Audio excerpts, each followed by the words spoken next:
fucking harassing me, spraying me in the face and fucking with me, and all of a sudden you see me go off screen for a bit, and then I come back with one of those fucking plastic child bats, and I just start fucking this kid up.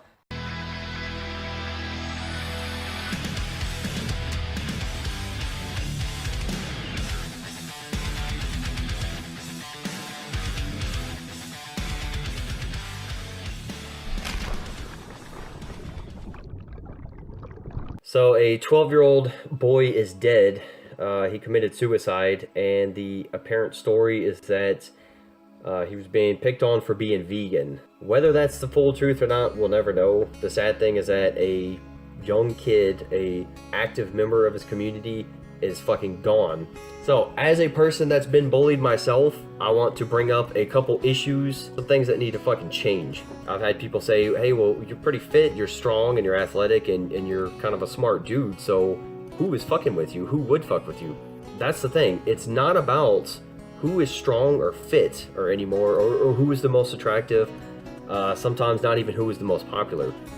The problem that kids are having is, and the same problem I had, is you have the protected groups in society, in Western society, and then you have the weirdos. I was in junior high when Columbine happened.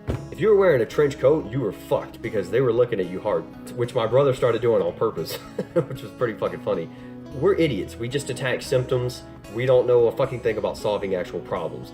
So the teachers, counselors, everybody, parents, everybody was told to look for kids that were like outsiders and loners and the oddballs because of the shitheads that are fucking with us in the first place. So here's what happened. We spent millions in tax dollars trying to educate parents and kids alike on how to identify bullying and how to stop it. Well, guess what? People like me always knew where to go in the first place. We always knew we were supposed to tell parents, teachers, counselors, whoever. But the problem wasn't that we weren't trying to bring it up and stop it. The problem was that nothing fucking happened. And in most cases, it got worse. When you have a bully that's in the protected group, he can't be fucking touched. That's the problem. So you have kids that are fucked with, and they go to the principal, counselors, whatever, and they say, hey, you know, Johnny's fucking with me. He's harassing me every day. I can't stand it, you know. They usually blow it off. Oh, I've seen this shit in the army. I've seen it my entire life. Oh, well, they're just fucking with you. It's okay. Look, guys, I've always been a competitive sportsman. I was in the fucking Army infantry, homoerotic at its best. And I'm all about competition and fucking rivalry and a little bit of fun hazing to a certain extent. The difference between fun games and hazing and bullying is it a one-way street? If you can fuck with me, I can fuck with you back, and we're cool. And it's a mutual respect. And that's the way it's always been.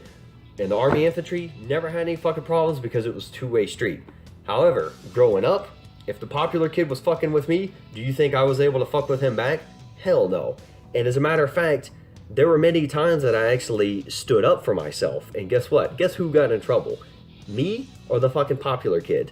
I was the kid that when you fucked with me, I wouldn't be silent and go smoke or go find another way to get in trouble. I would come at you full fucking force. I ended up being the ADHD, violent, disruptive kid. The sad thing about that is a lot of people never realized that I was acting out because people were fucking with me. But the problem is the people who were fucking with me were either popular or funny, or they were very well liked or whatever. They were the fucking captain of the football team. And so it was okay. But when Randall threw a fucking punch and fucked somebody's world up, all of a sudden he was the asshole. Where my violence and hostility comes from, it comes from my fucking childhood of being fucked with my entire life. I found out how to deal with it in the infantry. We had a very special vocabulary that, you know, with the right combinations of words and phrases and sayings and talking about people's mothers, you can end somebody's world.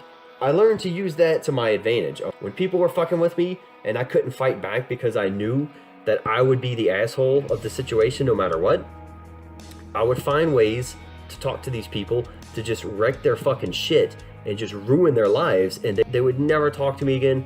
Some of these people would never look at me again. And that's great, because I learned, hey, there's over 7 billion people on this big rock.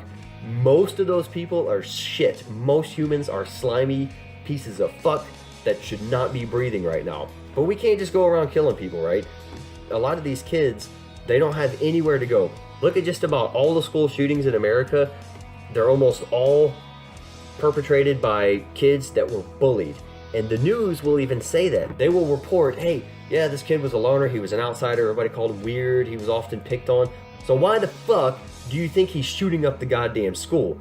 Could it be that he was always a loner and an outsider, and you guys kept fucking with him? Is that possible? Probably. And that's what happens. These kids, they try to talk to people, they try to make things stop, but parents, teachers, whoever, they fucking blow it off, or they instigate it in some cases. I've seen that shit, and it just gets out of hand. You'll automatically think like, just stomp the fuck out of those kids, just beat their fucking ass. And that's how I'm gonna raise my kid. My kid's vegan, we have another kid, he's gonna be vegan, and I'm gonna raise him to be smart and know how to fucking debate and use his words first. But if he is physically attacked, or if he is just being berated constantly, he's going to know how to fuck people's shit up. Pacifists and hippies around me, you guys can get upset about that all you want, but you guys are the ones that are part of this fucking problem. Anytime a victim stands up for himself, he's a violent aggressor. The whole live in a pink cloud society, we're all gonna get along and be peaceful thing, it doesn't fucking work, guys, especially with kids, because you can tell a kid to his face, look the other way, or laugh it off, or get along with it. You are fucking helping these bullies, because guess what? That kid's gonna go to school the next day, he's gonna be all alone on the playground or in the hallway, and here comes the bullies that don't give a fuck about peace and living on fucking pink clouds together. They just care about fucking your kid up. I'm gonna teach my son to use his words first and be the smarter one. But I'm also gonna teach him there's nobody there, no parents are gonna have his back. I'm not gonna be over there to fucking save him, so he's gonna have to fucking stand up for himself. I hope this helps some of you guys, and if you've ever dealt with bullying or you fucking seen it, peace is a great theory. We should all learn to get along and everything, but we should also learn to stand up for ourselves, most importantly.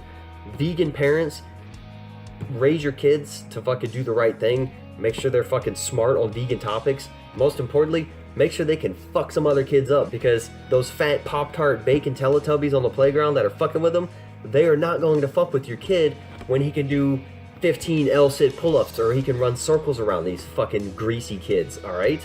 Or, if it comes down to it, and there's a whole ring of them just fucking with him, when he knocks them all the fuck out because none of the teachers help him, then they'll realize the might of fucking plants, guys. So, keep being awesome vegans, keep standing up for yourself.